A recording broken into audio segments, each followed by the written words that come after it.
மூன்று ஒரு தந்தை தன் மகனுக்கு 3 விஷயங்களை சொல்லிக் கொடுத்தார். என்னவென்றால் உணவு, படுக்கை, வீடு. இதை கேட்ட சிறுவன் சொன்னான், அப்பா, நாம் ஏழை ஆயிற்றே, இதெல்லாம் நமக்கு எப்படி சாத்தியமாகும் என்று கேட்டான். அதற்கு அவன் தந்தை சொன்னார், உணவு என்பது எப்பொழுது நமக்கு பசி எடுக்கிறதோ அப்பொழுது சாப்பிட வேண்டும், அதுதான் சிறந்த உணவு.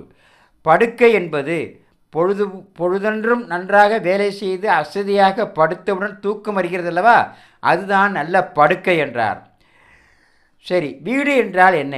வீடா? ஏழைகளின் மனதில் எப்பொழுதும் நாம் குடியிருக்கிறோம் அல்லவா, அப்படி நாம் நல்லது செய்து அவர்கள் மனதில் நாம் குடியிருந்தால் அதுதான் நமக்கு நல்ல வீடு என்று சொன்னார்.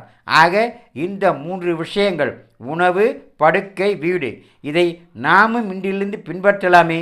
யோசிப்போமே. வணக்கம்.